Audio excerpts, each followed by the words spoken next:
Today on the 5-Minute Sales Training, how do we sell to the luxury buyer? Stick around.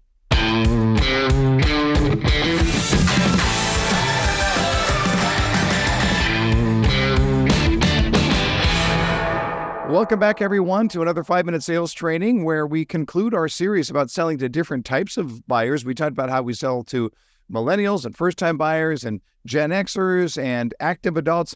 And today we're going to talk about how to sell to the luxury buyer.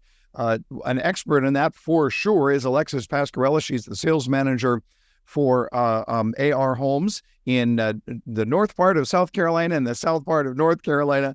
But it's very much upper end luxury, a lot of custom stuff, but they do great work. And I think we're going to learn a lot about how to sell to the luxury buyer with Alexis Pasquarella. Alexis, thanks for joining us today. Thanks for having me. Yeah, let's have some fun. We're talking, of course, about the luxury buyer. It's a buyer that a lot of people are not particularly familiar with. It's a niche buyer and a very different buyer. What makes that luxury buyer more unique in personality? I think that typically our buyer is unique because we may be building their forever home, or it could be a home that they're only going to be using for a few weeks out of the year. And that typically means that they're affluent buyers, that they're very educated, they're close to retirement or enjoying their retirement years already. And so they're typically intelligent, creative, ambitious. They can also be a bit stubborn, though, because they know exactly what they want and they want what they want. We've built for professional athletes before and even one of the creators of Google Earth, so they can be fascinating people. Are they... You say they know what they want what they want. Are they more risk averse, especially since a lot of your buyers who are a little bit older, and you say this may be their forever home, they don't want to make a mistake. So do you see some of that risk aversion in their personality? I think it really just depends on the person. I think that most of our clients have built homes before and they've messed it up the first time or the second time. So typically they're coming in and they say, okay, this is what we want. We didn't have it the first time. We know what we want. And so we find that it's sometimes easier to build for them because they just have this idea and then we implement the idea that they already have. What is it that makes them enjoyable to work with? We'll get to what makes them difficult to work with next, but what makes them enjoyable to work with? Yeah. Okay. They have many unique life experiences that they're bringing to the table. It could be that they have a 6-car garage need because they have an antique car collection. Or one time they stayed at a hotel in Greece and they had an indoor-outdoor shower off of the master suite. So we incorporate that kind of stuff. So we can get some pretty fun requests, I think. And, you never know what you're going to get when a prospective buyer walks through the door. So that can make it fun and enjoyable. Yeah. What makes it difficult? What makes them sometimes difficult to work with? Okay, I find that they have a higher or more unrealistic expectation, perfection being the expectation, and nothing's perfect. So sometimes we can run into some challenges there. So what do you do? I mean, somebody comes along and says, I asked for imperfect smooth, but it's not imperfect enough. Or it's too imperfect. What do you do with that type of buyer?